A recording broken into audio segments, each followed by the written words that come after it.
Sì.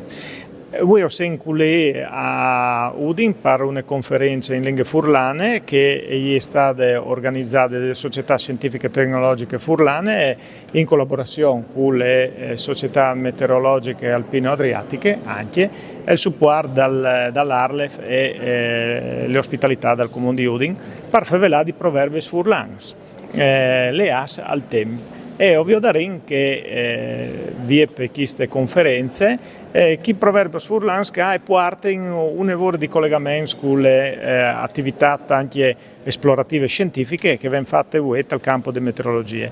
E ho dunque di me che anche dai amici e dai collaboratori come Enrico Maiero che passi le parole. Prego.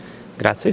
Sì, appunto io sono Enrico Maiero e sono un vecchio tesiste appunto di Dario e come lui insomma la passione per meteorologia e per climatologia di fatto in quest'ambito lavori e come lui la passione per le furlane, dunque è sempre un piacere collaborare a queste tematiche.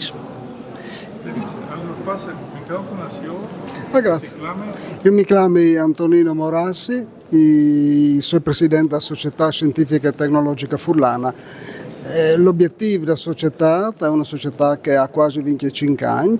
L'obiettivo è di valorizzare la lingua furlana in ambito scientifico e tecnologico.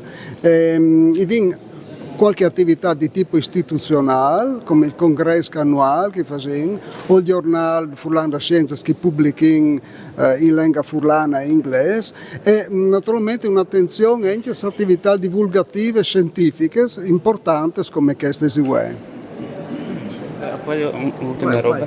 Sì, ho parti anche i saluti di che altre società che organizza la Società Meteorologica Alpino-Adriatica che invece ha un interesse poi prettamente meteorologico, ma sempre legato ai nostri territori.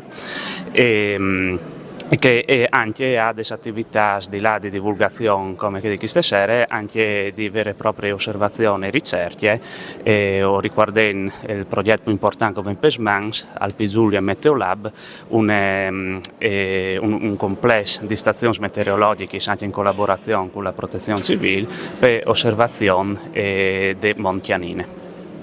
Potremmo dire una roba svelare altri Un'anticipazione. Un'anticipazione. Tanto ti fa le tu? Va bene, sì. Una parola. Boh, se come vedere un usniottale che ande putros, insomma, di proverbi furlan sul tempo, claro che non si può vedere di noi, ma o tirare diciamo con spiri scientifici di regolarità, o tirare di classificare, e ovvio dare che certi di loro hanno fonti scientifiche, certi altri mancul. Sì.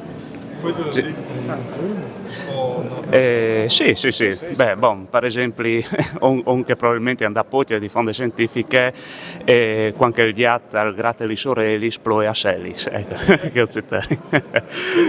e anche le a me al plastant, quando la Mariane è mezzo il chiappiel, mole il falsetto e ti ha preso il ristiel. Così il microfono. Sì. Beh, oltre che i proverbios, anche ho spiegare in modo che il desiderio dall'uomo di formulare dei modelli, cioè di comprendere le realtà e descriverle in maniere sia anche predittive ma non comprensive e fa parte le fonde sia dei proverbi furlans sia delle attività scientifiche contemporanee e quindi sono dei punti di contatto tra le storie che vengono portate in davanti anche in nome oralmente e le attività scientifiche. Poi tu contavi che proverbi stanno? Sì, esistono certi che sono le as al lunare, così quando arriva un sant sul lunare si fa l'associazione di una situazione meteorologica e chi hanno poche fonde, perché il lunare ha le poggiato sono sulle informazioni astronomiche, no? Mentre sono altre che sono legate proprio al comportamento delle atmosfere delle medie latitudini come ad esempio se il surele avamont al sac ploers la UAC, perché le perturbazioni solitamente vanno di surele a monta, surele elevate nelle latitudini. In realtà sono un lavoro contento, come ufficio per lingue furlane dal Comune di Udin di queste prime collaborazioni con la società scientifiche e tecnologiche furlane per una serie di ragioni, lo stiamo là dentro, ma principalmente perché ho sperato in una collaborazione che è in davanti tagliani, perché il Furlan ha bisogno di academics e di frutti da registri alti e di quel basso e dunque ho quindi lavorare su 12 campi per portare in avanti la lingua furlane e come comune speriamo di poter fare il nostro chiantin. Benissimo.